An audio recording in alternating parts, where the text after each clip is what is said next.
strategy doesn't happen in a room, in my opinion. It happens on the field.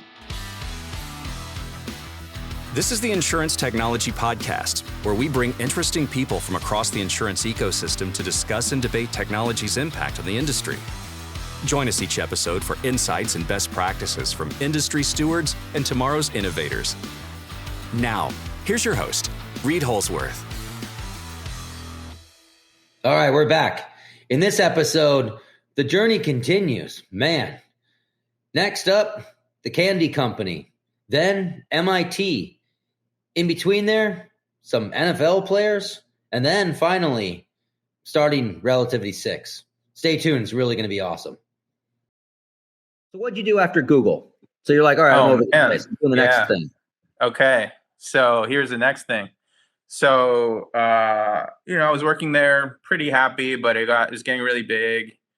And I get a phone call actually from this guy back in Boston, super successful guy, started a couple like very large companies, kind of like very, very successful, wealthy guy. And he told me this story about his kids at Halloween, and he's a pretty health conscious guy. And he was like pissed because he was looking at the labels and stuff of all the candy they brought home. And it was just insane. Like all the ingredients in there were ridiculous, like crazy. You couldn't read anything, but he knew what they were. And they were just literally poison. Mm-hmm. And it pissed him off. And he was like, I want to start a healthy version of this. Do you want to come help me figure that out? Healthy version of what? I don't get it. Like, candy. Just Snickers, like healthy candy. Yeah. No more poison. Okay. No poison, like all sustainably sourced ingredients, like from really good places. No sugar, like use agave, like, nothing processed, like all real stuff, but still tasting this, but what hooked me, he's like, I still want it to be cool. I want it to taste as good, if not better. And I don't want it in Whole Foods. I want it in Walmart and like CVS, like where the bad stuff is. And I was like, let's go. Like, so I quit Google within a week, and I'd been there for 5+ years, almost 6 years. And I quit within a week, and it was in Boston like a week and a half later, and we were just like figuring it out. So that was a company, initially raised like $18 million to start. The idea was let's go fast and big. Because he'd already done that before. So I kind of, none of us really had experience with candy, but we were like, let's figure it out. Hired a bunch of experts and like people from top companies. And long story short, got it to 30,000 stores on day one launch, which is record, like unheard of. Like every Target, every Walmart, every That's CVS. Insane. Yeah. It was crazy. And like, it was interesting. So one strategy we had was hold on real quick. Going back to that. That had to be like, that's just a nail biter. Like you release in all these stores on day one. You're like, how are people going to like it? Are they going to buy it? Right. Yeah, totally. Like, is it going to go off the shelves? I mean, that's gnarly. No, you nailed it. It was a nail biter. And in like, here's a lesson learned. We didn't do much testing before we went big. So I think you know where this goes. Like there was dust on that candy. Like people weren't buying. No. Yeah, because what none of us really realized was that the real battle isn't selling the buyer at the large, like the big box retailer. That's hard, no doubt. But once you get on that shelf, that's where the competition starts. Actually, because there's you're dealing with 100-year-old brands. No one's heard of you. Placements, everything. Like and these companies. That's something to think about. Yeah, I've never even thought about that. You're right. It's like once you're on the shelf, now you're there to you're battling with those brands. Like exactly. It's like, we're going to war now. Oh, for sure.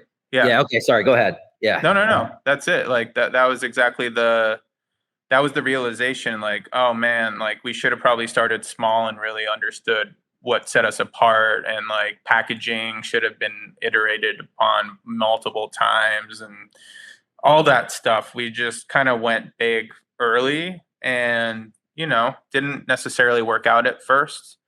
And that was painful. That was a very painful lesson to learn. And then we had to lick our chops and go back to the retailers and try to come up with new plans to make it better. Cause we were this star company everyone was excited about, and it just didn't pop early. Yeah. And we had to figure it out. So it was really fun and exciting. And then very quickly we came back down to reality of wow, we missed the blocking and tackling of retail, which we hired a lot more people who were experts in that after that stumble, and then ended up figuring it out. So that was cool. But definitely sounds like a very humbling experience. It was. It was. Yeah, big. Because you were swinging for the fences. Boom. Sure. And you're like, we're doing this. We're getting it. I mean, you went up against some huge organizations that are super entrenched.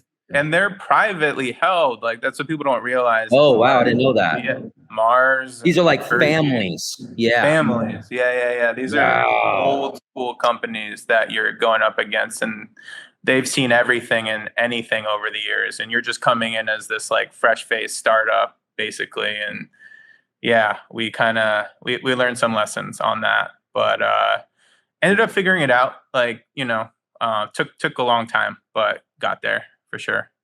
What was the lesson? If you were to one takeaway from that business for the people that have startups that are listening, what was the lesson for you as a startup? No, I mean it's cliche, but it's test and learn.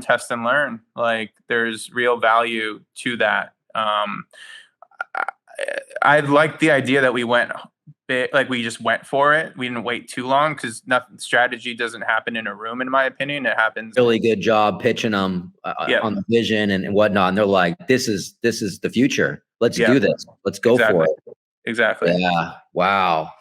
That's wild. I think you're 100% correct in saying that, there's a happy medium there. You can't because some people just gold plate the hell out of shit and never get anything out. And I like what you said, that strategy happens on the field, not in a room. Yeah. And so there's a happy medium there, right? Yep. Yeah. Exactly. So we kind of went all in and paid for it. Wow. All right. So then what? So are you ready for this one? Yeah. Candy startup. Then what happened? I'm loving all this. I don't know any of this, by the way. For the audience. This is great. Yeah. Yeah. No. All right. So one little thing that happened with the candy company was we were really successful at getting celebrities to join and be spokespeople for the company. And I'm talking about it was Tom Brady, it was his wife, who's way more famous than he is, Matt Damon, yada yada yada, big name people. They all joined up. Did this have to do though with the dude from Boston who was just really successful? Because those are a bunch of Boston people. Did he just know them socially? Yeah. Okay, that makes sense. Exactly. And the mission was really good. It is really good. It's let's stop feeding our children poison. Yep. But let's Trojan horse health with something cool, Yep. So it made a lot of sense. So they all joined up, and that was great. So when Brady joined, a bunch of other Patriots players also kind of put in a little bit and did a little bit for us. And I ended up becoming friends with a bunch of them, which was cool and kind of a super unique experience for me as a, Boston guy, Patriots fan. Yeah. And so one of these guys came up to me one day.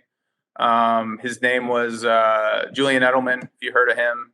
He was at the time kind of a special teams player only. But he was like, hey, I'm on my end of my rookie deal. Let me back up and say, so I left the candy company already at that point and was kind of a free agent doing my own thing. And he was like, hey, I got a contract from my agent. Can you take a look at it? And I was like, why? Isn't that what isn't that what your agent does? Isn't that his job? It's oh, my agent's not really paying attention to me right now. Do you mind doing it? So it was this contract from Puma to be a brand endorser. Wasn't for very much money. I was pretty shocked at the number. And so I was like, all right, like I'll call. If you want me to call, I'll call. And I was like, hey, Puma, could you do like 10 times better than this? This seems pretty low. And they were like, okay. I was like, really? So I hung up. I called him, and he was like, "Oh my God, you're a genius! Like we got to do something together." And the evolution of that was basically the core insight of that company was basically a guy like Julian at the time was a special teams guy. You know, didn't have a huge brand or whatever, but you better believe every Patriots fan knows who this guy is. Mm-hmm. So could we connect him to the fans directly and like skip the middleman of the brand and create his own brand? And so this is what influencer marketing is today, but this is back in 2013. Right. So we built, this company basically to create platforms for athletes and connect them straight to their fans. And, like the first thing we ever did was he scored a touchdown and we made a cool t-shirt of him scoring that touchdown and put it on his Facebook page. And we sold so many of those t-shirts. It was insane. Wow. And that was like the wow moment for us. Like, oh, like this is interesting. Like, can we start? So he made videos, he gave him his own YouTube channel, his own brand, all that, his own e-commerce platform and store, and then scaled that to a lot of different athletes across a lot of different leagues. So that was my version of being a pro athlete. I got to hang out with athletes and kind of see behind the curtain, and that was fun. So I did that for a couple of years. That's wild. That's awesome. Yeah. So then what? Just keeps going. Come on, bring it on. What then? All right, what? Let's go. There's more. Okay. Well, no, I did that and did that for a couple years. And then look, long story short, I started it with like my best friend and it didn't work out for, like we kind of had different visions for the company. I ended up we started fighting a lot. So I was just like, what? I'm not doing this anymore. Was it fight? Because I've had partners in the past, dude, and it's so freaking tough. And it's like on so many levels. One, it could be vision. It could be one works harder than the other, this kind of thing. Like it is really tough to have a partner, especially your best friend, because, you guys like know each other, love each other, can trust each other. But, exactly. It's funny especially when I always say this, like when things are bad, like there's not a lot of money flowing, it's good. But when the dollars really flow, it gets bad, That's it. It just gets gnarly, dude. And I don't know. Yeah. So that sucks, man. Are you still, you still friends with him at all? No. Yeah, I know. I had the same thing. Yep. It's tough. It's really sad. It is sad. Right. Yeah. But at the time you're all heated up and you just so I just left and, looking back, I'd rather have the friendship than the business any day of the week. But so I just kind of walked because we had different visions for how we wanted it to go. And I was kind of out there again. And it's funny. My mom was like, you should apply to MIT. I'm like, oh, shit. I was like, shut up, Mom. I can't. Don't say that. That's just mean. Like, I'm not going to get in there. I was like, you're bullying me now. Like, there's no way. I don't know why you would even say those words. Because I grew up in Boston, but I literally never even knew anybody that went there. It wasn't a place for me, I guess, if that makes sense. Yeah. But what ended up happening was I had a buddy who was friends with the person who ran the entrepreneurship center there. And so I went in one day and I just never left. Like the guy was like, I told him my story. He was like, you got to be here and like work here. And so you went to work for MIT at MIT. Yeah. Yeah. No shit. Like what did you do? Like tell me about that. Yeah. I mean, awesome. It was just basically like helping out startups, like kids who had a good idea, like incredible ideas, really smart people. Helping them figure everything out, like how to start, how to get your first customer, how to founder dynamic, the whole deal. Like how do you actually launch and productize and commercialize something. So I did that for a while, and then I applied to the business school and I got in, which was crazy. Wow. And that was the first time I was like taking school seriously. I was like, this is great. Yeah. I earned it. I shouldn't be here, basically, so I just took full advantage of the opportunity. And, that kind of led me to what I'm doing now. Dude, that's awesome, man. What a great job. I mean, how fun would that be? You have incredibly intelligent kids that have these great ideas and are engineers in their own way, but most likely, most of the time, I'm assuming, don't know how to take that and bring it to market. Exactly. It was a perfect fit. Yeah. I was inspired with the technology and the ideas and everything they had going on. But that's as far as they could take it. So it was really fun. And you feel like you're really helpful, and a lot of these ideas are world changing ideas. It's not just stupid stuff. It's really heavy tech that's changing the lives of a lot of people. So it was cool. I loved it. I love that job. That is freaking awesome. All right. So then you went to MIT, which by the way, all the stuff we talked about school, I've known a few people that have gone back, and actually a friend of mine, older guy, went back to MIT. Yeah. Literally in his 50s. And so, cool. Dude, so cool. I mean, that is now you're there. Let me learn all the things and just exactly life to that for a bit.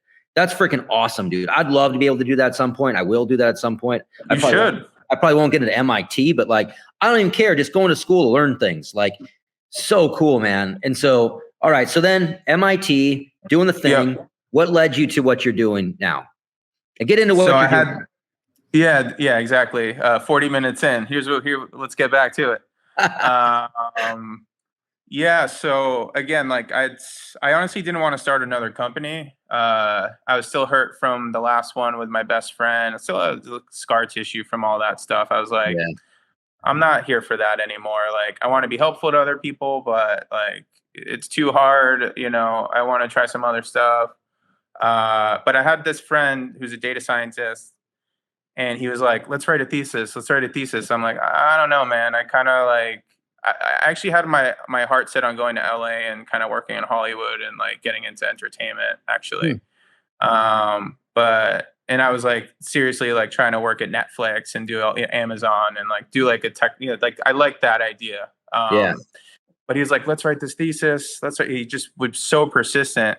So I was like, okay, let's just write a thesis. So but the concept was cool. It was lifetime value as a concept is super flawed, right? The ability to predict the future value of a company is not very accurate. And I'd experienced that my entire career. All the different things I'd done that always crept up, and I always rolled my eyes when someone would say LTV, no way. So the idea was, could you bring advanced modern machine learning techniques to lifetime value to make it more accurate? And basically the idea was, could you contextualize things to make them more accurate? So could you bring a good external relevant data to a problem or to this problem and solve it better?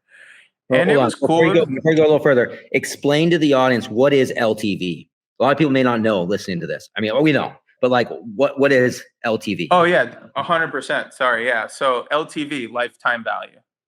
Yep. So what that is basically predicting how much a company is going to be worth to you into the future. And it's usually based on historical information. So past purchase behavior will lead you to predict what they'll be worth into the future. The problem is it's very static. So it's really based on, most formulas are based on the past and not the future. And our idea was, could we predict the future based on a lot of different things about that business? What's funny about LTV, and I agree with you, is that it's LTV is a few years of history, and that equals the lifetime value of it.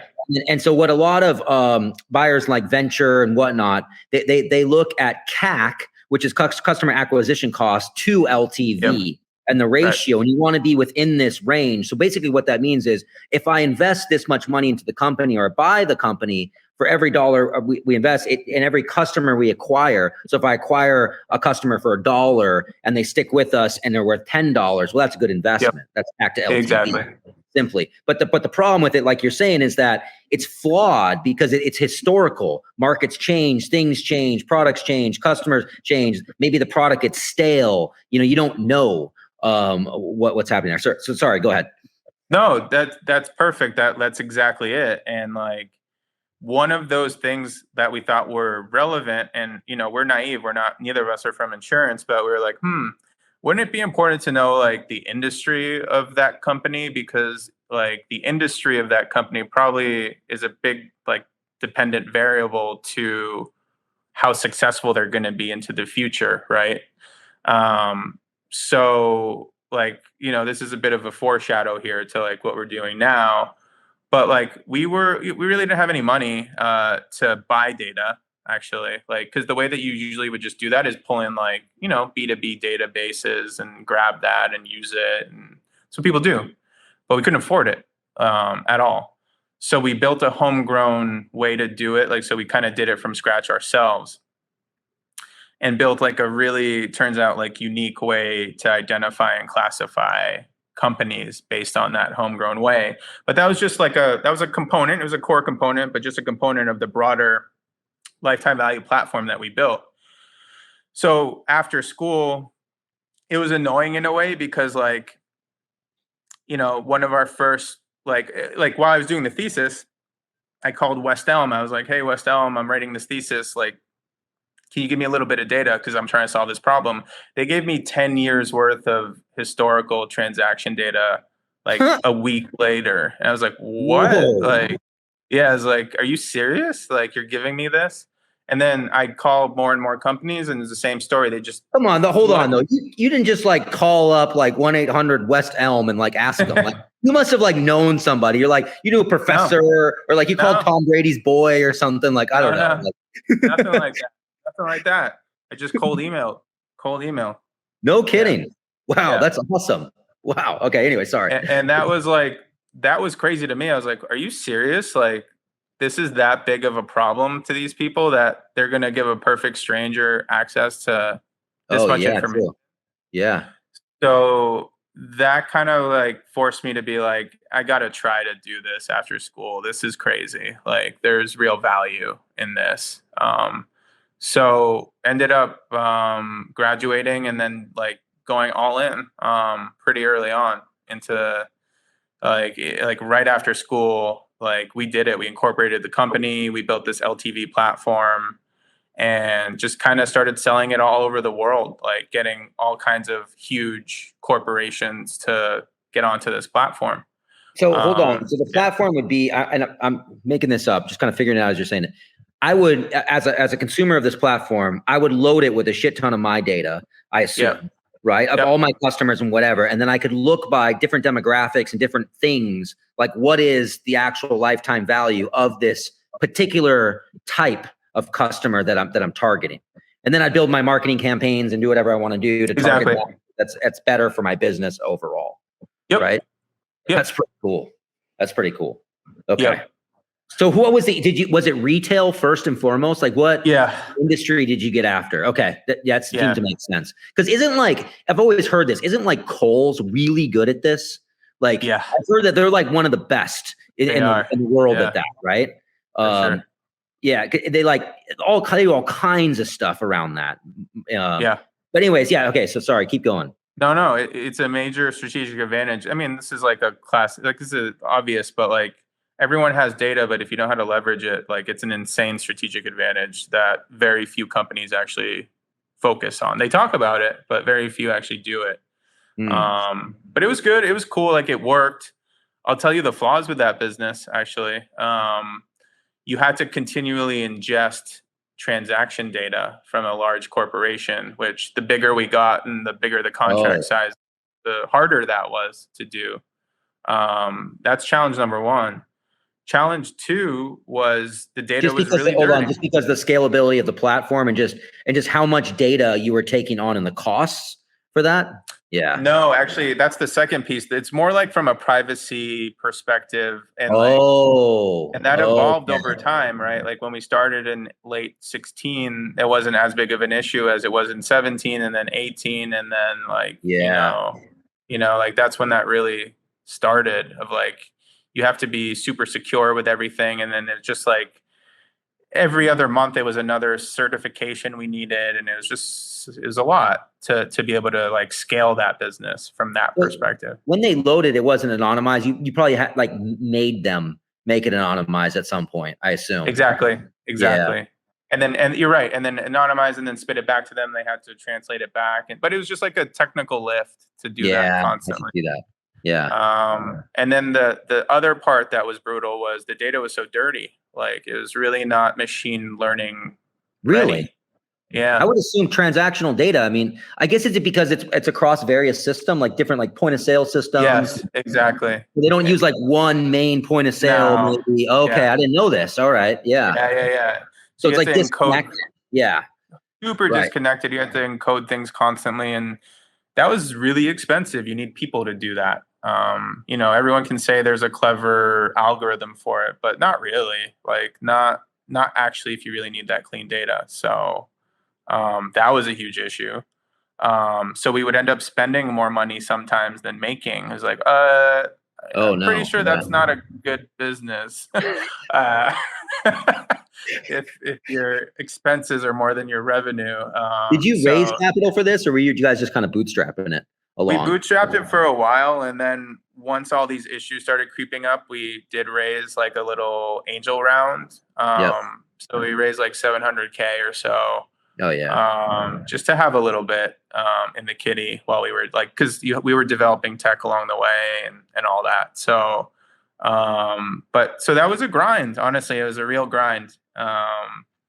And then like the pandemic hit, and for a lot of people that was like you got to look yourself in the mirror kind of moment of like, wait, what are we doing? Is this the most efficient kind of company to be running? Does this really make sense? I ended up I lost a lot of contracts, which was shocking because but it turned out they wanted me in person to like present stuff and feel comfortable from a data privacy perspective. Like they wanted the face-to-face time with me. And obviously, like, couldn't travel, so we lost some deals. What do you mean? Like, why they want? They want. I don't know. Like, expert on like data security. Yeah. And kind of just like come in and talk to their executive team or their whatever tech team, whatever that may be. Yeah, right? And like made them feel comfortable. It was intangible, and it was surprising to me. But it was like it made me feel like, wait, are we like a consultancy in a way that I didn't think that we were, because we had technology, but I bet we were really, at the end of the day, I'd say like more of a like technical consultant than anything else, So that was a shocking moment. And at that point we'd already worked in insurance for a while and realized we did have this realization about how bad classification was within insurance, but we didn't have the steam to pivot the company to focus on it. Kind of had it in the back of our minds. But the pandemic kind of made us go all in on this idea of like, let's take that cool component that we built and let's turn it into an API and let's unleash it and like start acquiring customers that way. We almost started from scratch by like 2021, actually, like beginning of 21, like almost at zero, and like went as hard as possible on that pivot. And it worked out. What was the moment though? Like what made you really like pivot? You're like, all right, I mean, you got all this stress. Retail is just, I mean, during the pandemic, I'm sure it's just terrible. They're like, we don't want to spend money on anything right now. Our stores are closed. Like, exactly. And so you're playing around with insurance, sounds like. Yep. What was like, you're like, well, let's do this. Like, what was the moment that really made you pivot? I mean, we had I remember like one day we're looking at everything. We have like 7 months of cash. A lot of our people got stressed out and quit. Like a lot of our like top data scientists, like we're like, this business, and it all happened within like a week where like we're realizing our runway and people were like dropping out, and customers were leaving and everything. And we're just like, it was just a moment when my co-founder and I looked at each other and we're like, we know we have something interesting. We don't know how good it is because we haven't tested it in the market really yet. But at least this is scalable. Like what we're like the technology we have there, like we don't have to ingest anyone's data to do it. And like, we looked at it, we're like, if this works, like if we're able to do this, this is an true scale business that we think we could be really successful at. We didn't really know how well we would do. Honestly, it was just like a kind of a desperate moment to like try something. And we knew we had this one asset that we really like believed in. And I give my co-founder a lot of credit. He's down for whatever. Like he'll go, like he's not scared to try. And like, you know, even if it fails and the company's over, he was willing to go for it. And is the co-founder the same dude that you went to school with?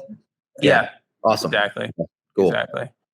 So we just like went all in and started like doing pilot. Like I had by that time worked in insurance enough that I was able to grab a couple like pilots from carriers to give it a go. They gave us some data, we did it, and we just started winning. It turned out the technology was really, really good, and just started grabbing customers. And by the end of 21, we raised $5.25 million, and we had 8 carriers as customers, a lot of MGAs, and like we were off to the races. So I guess I'm still a little bit unclear on exactly what you're doing for the carriers. Yeah, for sure. So basically the way that it works, at least in commercial underwriting, is that a commercial underwriter will get a submission in typically from a broker. Part of that like is, industry class, which is like usually a NAICS code, NAICS code. 6-digit is kind of the usual standard, which is as deep as that goes. There's 1,000 6-digit NAICS class codes that exist. And the broker has to choose one and submit it. And the commercial underwriter basically has to look at it real quick and say, yes, is that a carpenter or a roofer? Are they really a carpenter, or are they jumping up on a roof too? If they're jumping up on a roof, I have to send it, like, I can't bind this. Like, I can't put my name on this. We got to send it back and go back and forth. And dude, I would have never imagined in a million years that this was actually a problem. Like, why would you not know that the carpenter is a carpenter and the roofer is a roofer? But literally, like, more than 50% of the time, that specific one is like misclassified, and that can cause a lot of issues for the carrier. So our technology is able to very quickly and in real time, in a way that's really differentiated from kind of anybody else, figure that out. So that instead of the underwriter taking that submission and going on Google, trying to find that small business, then trying to determine what that business does, then try to map it to one of the 1,000 6-digit NAICS class codes, which could take a half an hour, 45 minutes. And they have to do that 20 to 60 times a day. Our technology happens in sub-second speed and is basically scanning the internet in real time. So it's not anything dated. It's not even a data. That's why when you asked me, are we a data company? My mind kind of exploded because like we're not a database. We don't have anything sitting behind us. It's an actual, what's happening in real time is we take the name and address. We do about 400 pages worth of search results, grab all the metadata from that. That becomes this big, basically, corpus of keywords and text. And then we classify on top of that, like, real-time corpus of text to then predict what does the company do at the 6-digit NAICS code level? Do they have a digital footprint? What are some keywords outside of NAICS that make sense about this business? So, like, we're a commercial underwriter's best friend in many ways, saving them a lot of time. I think Anaki was the founder of CoverWallet. I think his previous company, didn't he do that or something? And he sold that business before CoverWallet. I don't know. It was something similar along those lines. Okay. Like they're going out to sites and filling out the stuff and like bringing it all in, and they were using it for something. It was similar. I just was recalling that. I didn't know. He's an MIT guy too. Oh, I didn't know that. No kidding. Yeah. Huh. Yeah. So that's pretty cool. So yeah, it's not a data company by any means. I mean, you're really helping streamline the workflow. So Yeah. And so is it, I guess, like a carpenter, like you said, that one's a problem. I guess there's some that are a big problem, but is it across all of them that you're trying to do this on?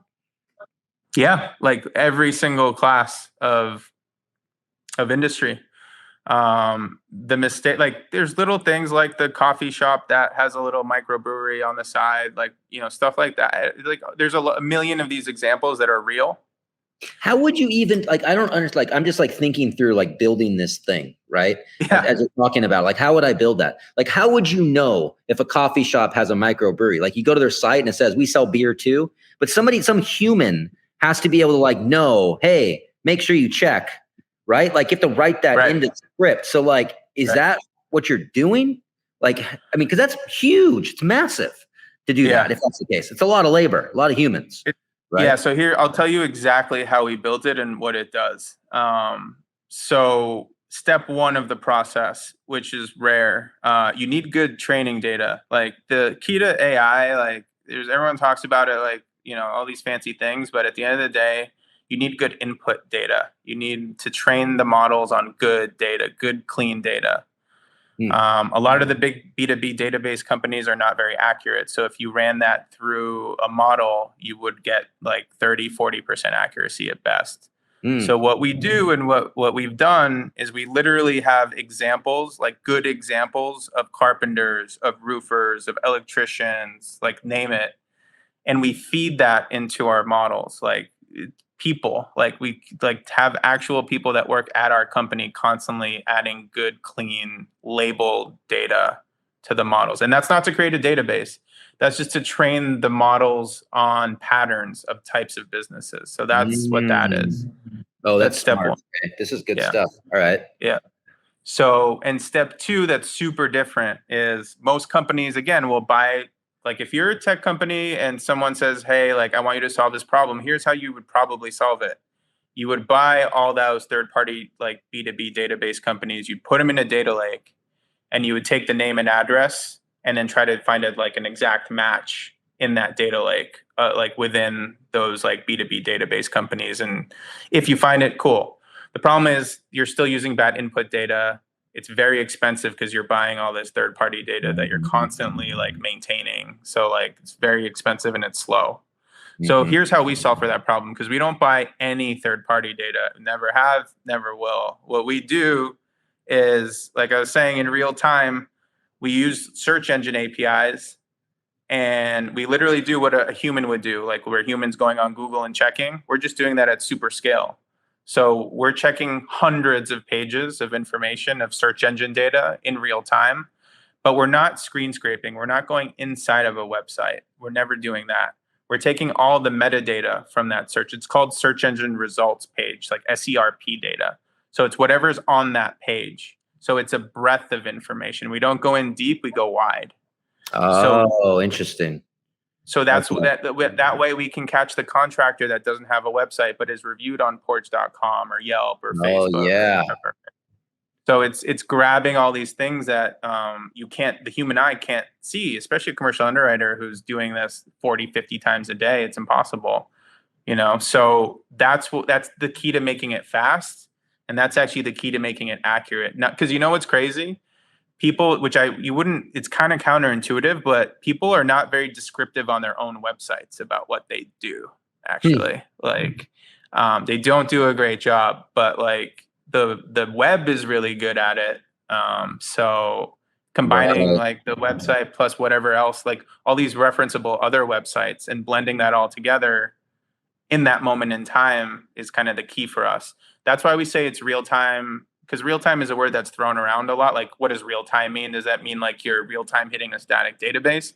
No, like we're real time doing a machine learning workflow and scanning in real time. Literally, like what a human does, but just like superpowering that, because a human doesn't want to do that and shouldn't. So then are you returning those results back to the end user? Like, what does that look like? Is it a thumbs up or thumbs down? Or is it, no, it's this? Or is it like, hey, here's all the stuff that we found on this thing? Like, what is that? Yeah, it's more like, here's all the stuff. It's here are the top 2 most likely 6-digit NAICS class codes with a confidence score. So you know if like we think we're right or not. Yeah. We give you what we call a digital existence check. Like, does this company exist online? And again, it doesn't have to be their own website. It could be like a review. Are they referenced anywhere or not? Like, are they real? Are they in operation? Basically is what that means. We give you keywords. So these are basically relevant words outside of any, like, look, NAICS, SIC, NCCI, all that stuff. It's decent. It's not perfect by any stretch. So there's words that matter outside of that could be really powerful for an underwriter to understand, and for segmentation in general. Because like, why would you like be so strict as to go to what NAICS says all the time? So we do all of that in like sub-second speed, so that you can integrate that right into like an underwriter's workbench. So like as they're getting a submission in, they can quickly use this, so they don't have to, instead of taking half an hour, 45 minutes, they can do it in 5 seconds, like the whole process, and feel good about it. You can actually put it at point of quote, so like as a bit of a pre-fill. So, and this happens a lot with our MGA customers, where a broker puts in name and address, and our API is doing that process, scanning, and within like a second we'll return back this data so that you can say, yeah, that is a carpenter, yeah, that is a roofer. And you can use it at point of renewal. So has anything changed since the last time you renewed this company? And because, you know, and we actually, came up at Insurtech Boston, which was cool, was that the stat that 20% of businesses changed their primary business activity since COVID. And it's probably even more than that. But like, really, I didn't hear that. That's wild. Yeah. There's movement, you know, people change what they do, especially smaller businesses. So like we pivoted, you know, like. Yep. Wow. That's pretty wild. It's amazing, dude. Your story, getting through all of that. You know what's kind of crazy too, is that how you stumbled into this. And don't take it like offense to that. I hope you don't, but it's a small thing in the flow of insurance. Yeah, for sure. But solving that saves so much time, effort, money, E&O, like all this stuff, right? And it's just honing in on that small thing and just perfecting it and doing that. I mean, it drives massive value to these guys. So do you see value for the brokers on this, or is it mainly just the carriers and MGAs? No, I think the broker, like, massive value for the brokers as well, right? Like, from what, you know, and again, I'm not from the industry, so I don't want to pretend that I am and that I know anything about it, but it seems like a lot of them are flying blind when it comes to this. And so as you put together approaches and strategies to get to these types of customers, and you don't really know, you know, if you have certain appetites that you can go after and you don't really know what you're doing, you could waste a lot of time and go down the wrong path. Or like, as you submit this to a carrier, if it's the wrong appetite, that's why like we work so nicely with Ask Kodiak, because it snaps in so well. Then you don't have to go back and have that awkward moment of like, oh, actually you're a roofer, I put you in as a carpenter, like, you know, a week later, like a month later after that, you know, it's a bad experience. Yeah. So I actually think from a segmentation, appetite check, and just overall, how about a little bit of leverage as you think about working with those carrier partners, and make sure that, like, because from what I hear, like the carriers basically send them a report, like, here's what your customer base looks like at the end of the year. And the broker kind of just has to take their word for it at the end of the day. But like giving them that power back, I think it could be super valuable. I get it. It's super awesome. And are you plugged into any brokers? Are you doing anything for the brokers today? Yeah. So we work with, like, you know, your Insurtechpod or like Relation or Willis Towers Watson. And like, I think like the bigger brokers see the value for sure. Broker platforms enable like stuff like that, you know, we work with companies like that. Like obviously working with you guys a little bit as well, are starting to like, I think the more sophisticated data-driven brokers and broker platforms see an immense amount of value, because like you said, it is niche. It's kind of like this little tiny data point, but it's like the reason we even started on this path is because we thought what a company does says so much about that company, you know, and can give the broker a lot of power as they approach a company about like what type of insurance or who they are or whatever it is. So we just think it's like a massive differentiation for whoever actually decides to leverage what we have. Oh, absolutely. I mean, it's the very, very, very top of the funnel. It's right. You know, as you start to go through the process, and if you classify it wrong, you literally could go through the whole funnel, and then some guy comes out to, you know, do an inspection or something, and it's totally wrong, right. and everybody's got to start all over again. Right. You know, and exactly. And so it wastes everybody's time. And you know, kind of it's funny talking about this, especially in the small and like micro commercial stuff where you have brokers that aren't as educated. It's more transactional. I mean, even on the online stuff, right? Like, you know, there's this B2C type of environments, these digital brokers. I mean, the insured is going in and picking it, right? Totally. Like, I could see you adding a huge ton of value in that as well. Exactly. Figuring that out for them, you know, the actual business owner as they're entering in their information. Exactly. That's pretty cool, man. That's pretty awesome. So in looking, kind of getting into our industry, diving in, what kind of technology you think is really going to impact our industry? Yeah, no, I mean, I'm seeing it with my customers. It's like everything to do with APIs is so cool. Like, I think there's like the API stack has become like a real thing, which is cool. Like, you can really do a lot by like stacking up a bunch of APIs together and starting to automate a lot of these processes that before you couldn't. So like, you know, we're seeing like underwriting being automated. And you can't do it with everything, and I don't think it'll ever be that way, but like you can take away a lot of the work that doesn't need to be done by humans. So I like that. Like, we're seeing it in practice today, and, you know, we're a little bit of a piece of that, but that's why, you know, I'm a little biased, but it's just like kind of magical to see based on what insurance used to be like, you know? So for me, that's a big one. That's pretty cool. Well, I mean, dude, would you consider yourself a serial entrepreneur? I don't know. I just try stuff. I would. Yeah. Jeez. I think anybody listening to this would. I mean, dude, you've done a lot. Like, you really have. And it's amazing. I mean, you've been through a lot, you've drove a lot, you've fell into some really big things along the way. You're kicking ass at this company once again. Super cool. What kind of advice would you give a startup, somebody listening to this? Yeah, no, for sure. I would say, number one, find a problem that actually matters. I see this all the time where people fall in love with their technology, with some cool idea or whatever, and then they like go out and try to build like scale around that. But if nobody actually cares and it's not like a hair on fire problem, it's probably not going to happen. So it sounds basic, but like we didn't, right? Like, initially, like LTV was cool, but it wasn't a hair on fire problem like classification is. Like, I'm seeing like the difference. Good point. Yeah. It's night and day, like in terms of the reaction from the market, like the activity, all that. So like, to me, that's number one.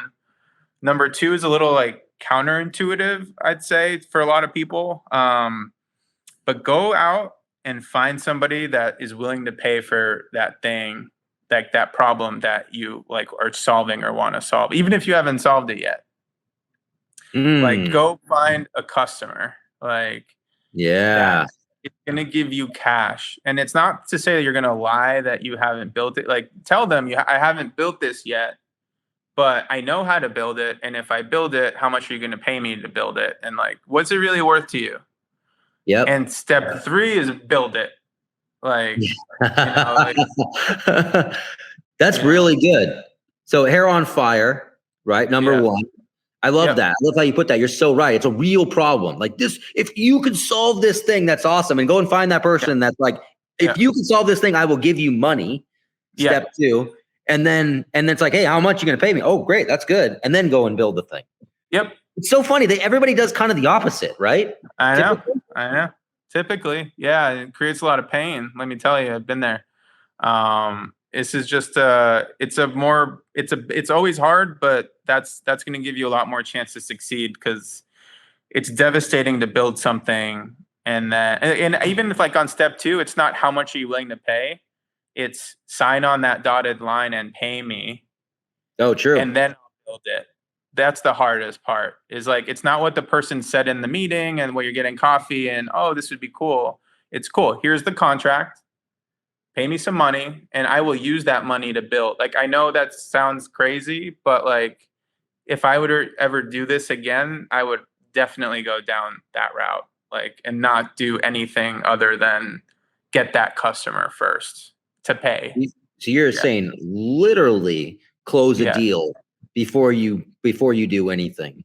And I mean, those kinds of deals are like, hey, if you give me this money and it whatever, but like there's all kinds of contractual things you could do to exactly sweeten it for them in that way. But I love that, because you're right. Like, because there's so much, like, dude, we get stuff all the time. Like everybody does, right? Like, oh, I have this thing and it's so cool. And you're like, you don't want to like tell that person in that moment, like, dude, like, exactly, bro, you know, like, and like, you're like, oh yeah, that's really nice. I think you're going to be, that's going to be great. Like, you don't want to like crush it in that way. And if you find somebody that's like, and like, so if you're on that side, it's like, okay, great. I know you love it.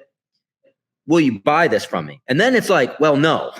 and then well, why? And maybe with that in that conversation, you save a lot of time going, and they're like, hey, go, if you built this thing though, and built it in that way, or you're trying to eat an elephant here, boil the ocean, use whatever term you want to use, whatever. Fix the little thing first. That's where the pain is for me. Yeah, exactly. Super good advice. Really, really good advice. It's uncomfortable, but like you said, if they're like, no, I'm not going to sign this, then you ask, why are you not going to sign this? And then maybe you actually get to the right answer. Like, it's just having those uncomfortable moments is what makes this stuff actually work, in my opinion. You think that's a trait of a successful startup, is being able to close deals? Big time. Right? It's not talked about. Like, I come from the MIT world and all that. Everyone like loves to talk about their great technology, but the ability to getting someone to sign on the dotted line is so underrated. And to me, the most important, and obviously selling the vision and explaining what you do and communicating and all of that, like nothing goes without that, So, and unfortunately, most companies don't emphasize that. They think their tech is going to lead the way. And honestly, like you're a buyer of things. Mm-hmm. Like, is it I'll flip it back to you. Like, is it that you get enamored with the tech, or that you like, and will you just buy it based on that? Or does it matter if you really understand the technology and the value and exactly what that company does and how you're going to benefit from it specifically, that makes you actually sign something? Yeah, I mean, for me, it's the ROI, dude. Like, I mean, you could have the fanciest thing, and it's like, I got to see the vision of it. What is it going to do for me and my company and my people? It depends on what you're buying, but 100%, it's less about let me see and razzle dazzle me with this great technology and show me the stack and all this blah blah blah blah blah blah. Are you solving a real problem? And are you going to help me drive additional bottom line? Right? Totally, 100%. But that's enterprise, Yeah, that's enterprise. That's enterprise. We're talking enterprise. Yeah. Different on the other side. And that's not really, I don't know that other, I haven't been that involved in that other world. Oh, that other world is scary. Like, consumer is a whole different beast. Whole different beast. Yeah, exactly. That's a tough one. Yeah. That's a tough one. For sure. So all that said, you got any recommendations for anybody on the podcast? Insurtech? Yeah, like in general, really. No, totally, right? Like, I'm sure you've talked to, and all the Insurtech, all the influencers and stuff like that. I think it would be cool to get a buyer, like someone like, someone on the other end, like a champion of the Insurtechs, like even like one of my customers, the person that bought early on.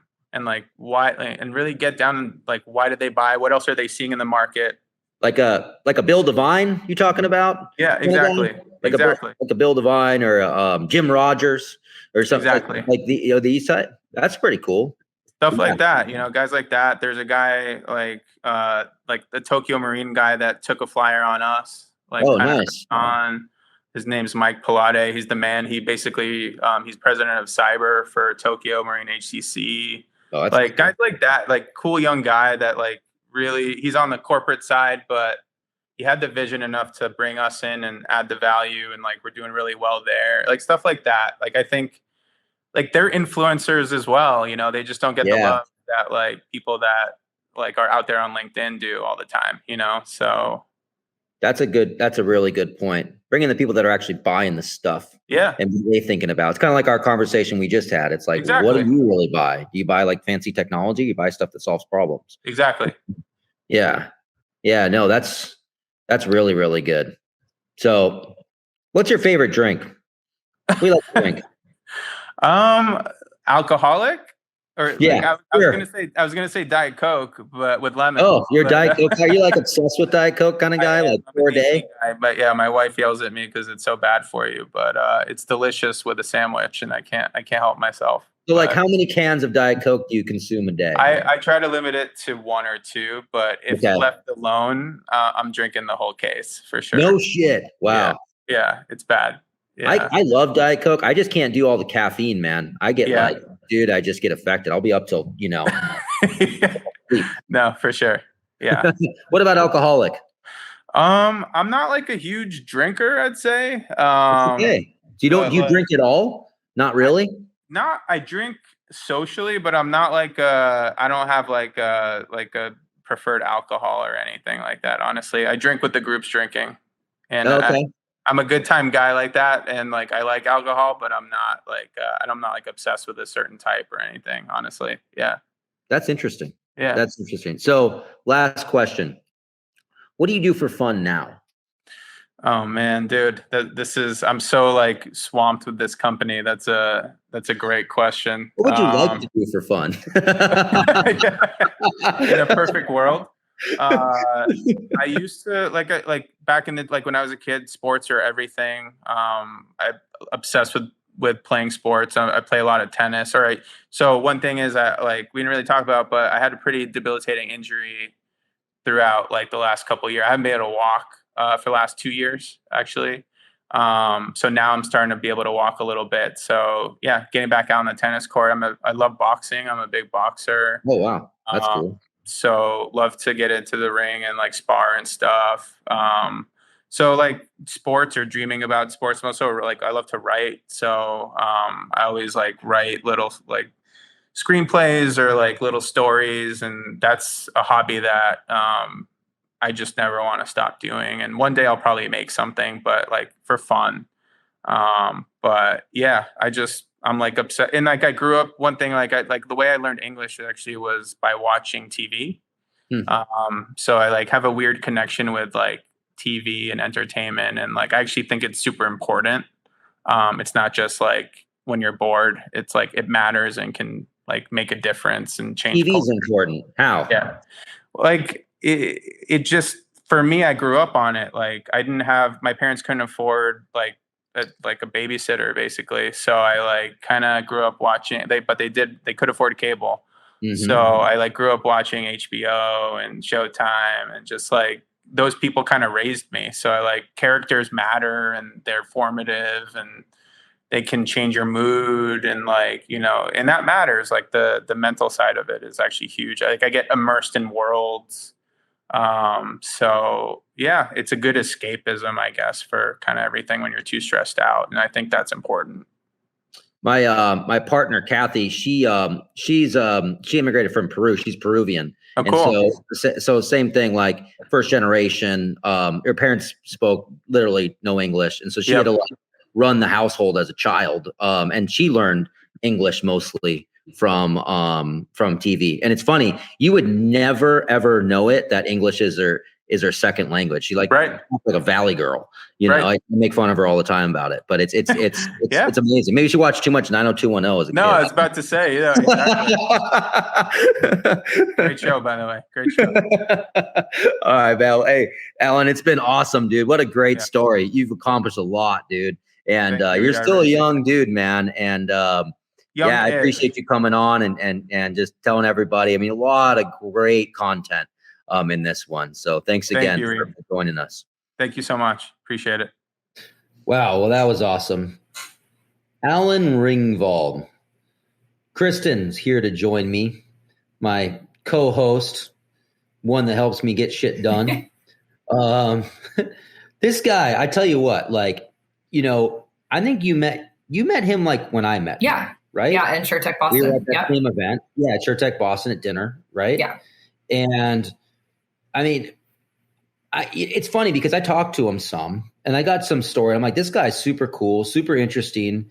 You know, like meeting this dude in person, he's like a very humble guy. 100%. Like he really is. Like you know, it's one of those dudes, like you just start talking to him and it just unravels. And you're like, you know, you're like the most interesting man there is. Like, you know, you get into it. And so, I mean, he definitely belongs on a Dos Equis commercial. He is the most interesting man in the world. I know, totally. And it's so crazy. It's so crazy.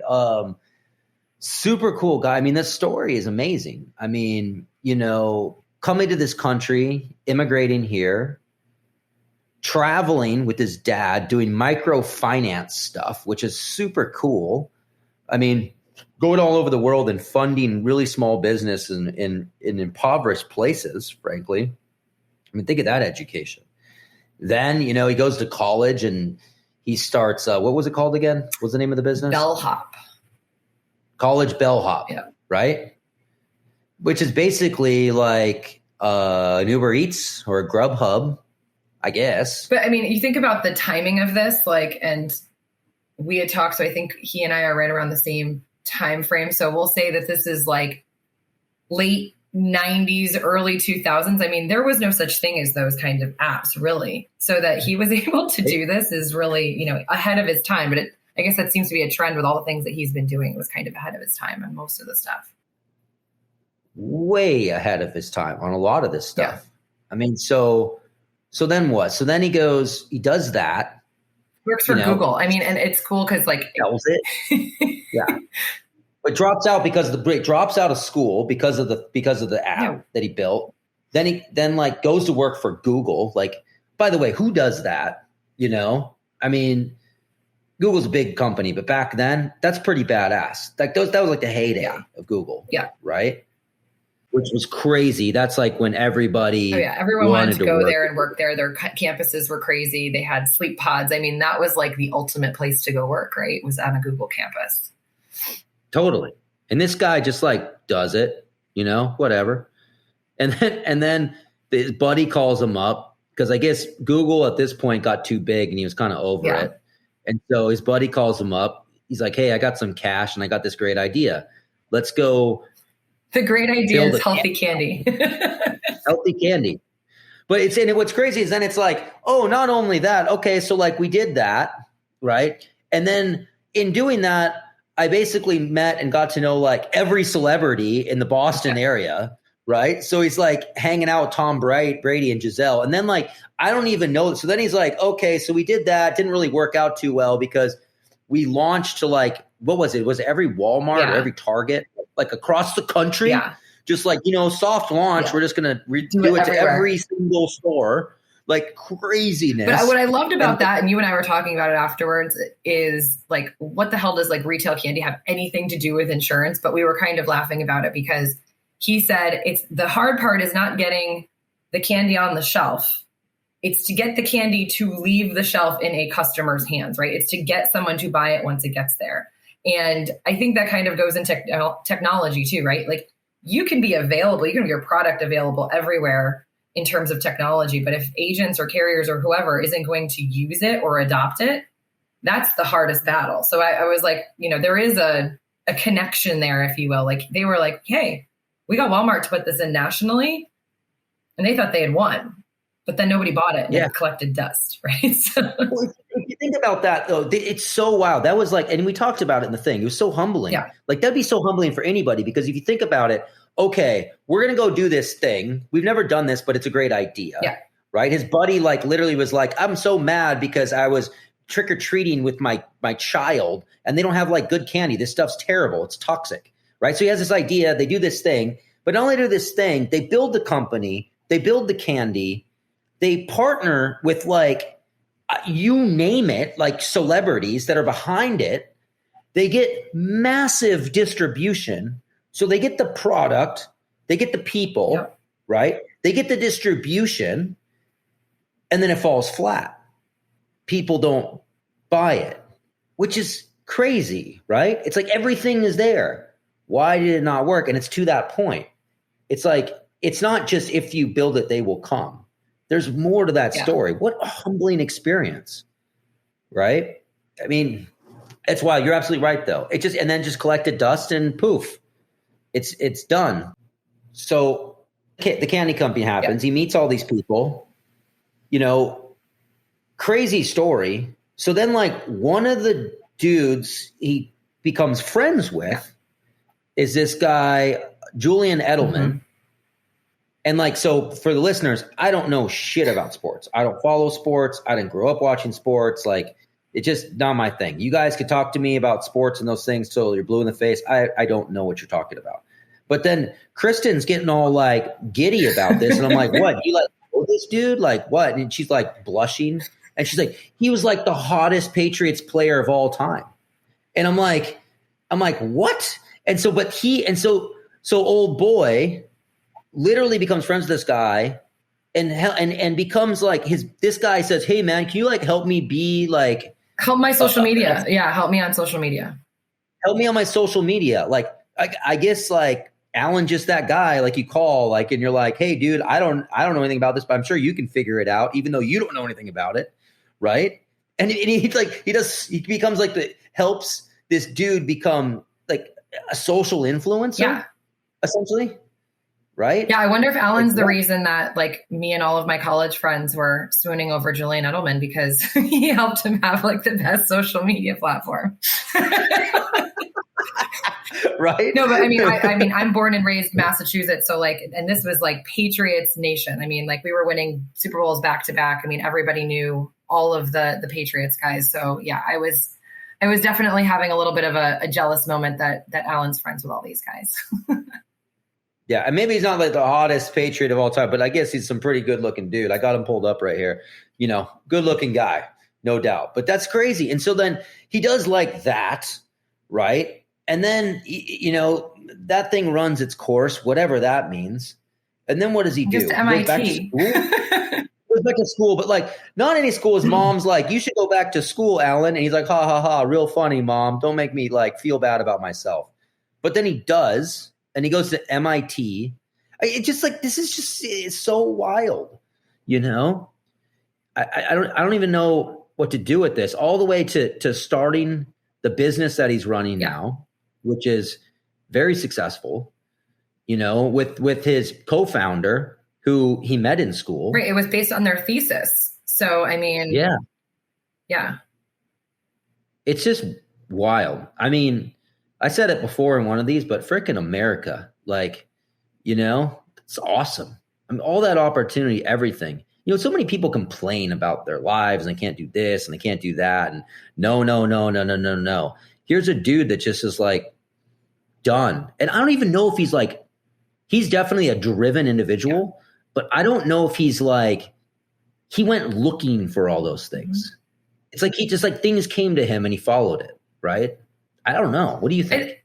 And I think it'll come out in some of the next episodes, because we're starting to interview more of these like entrepreneurial startup guests. But it's just, people that want to go figure something out. Like, I may not have the answer right now, but I'm going to go figure it out. Like the social media influencing, yes, okay, fine. Like the Julian Edelman thing, like sparked my interest. But that, like you said, he had no idea how to help, but he was like, I will figure out how to help. And like that you go from a candy company to helping social media, social influencing, and then go to Emma. I mean, it's like, there's kind of he's all over the place. It's not like one set thing, but I think the common thread is, I want to learn something new. I want to figure something out. And again, and helping people, that also comes through with a lot of our guests too, right? They want to help out when they can.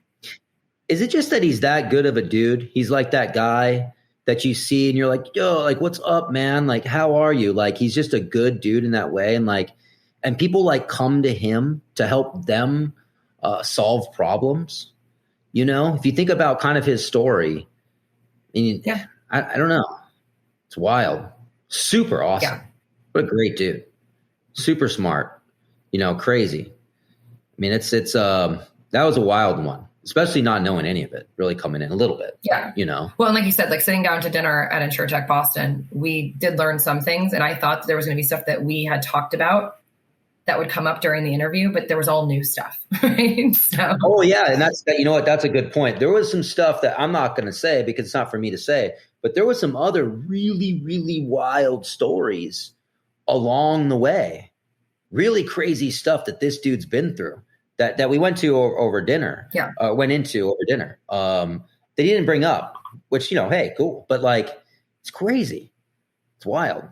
Yeah. Whoever is looking to make a really good movie should buy the rights to Alan's life. That's for sure.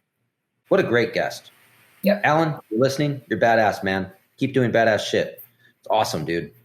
And take the wins. You got a lot of them. You know, build a couple little paper trophies and put them on your wall because you got like 100 of them. Winners need trophies. No, that's awesome. All right, now off to find more interesting people to interview, Reid. Yeah, stay tuned. More cool people doing cool stuff to come. Thanks for listening.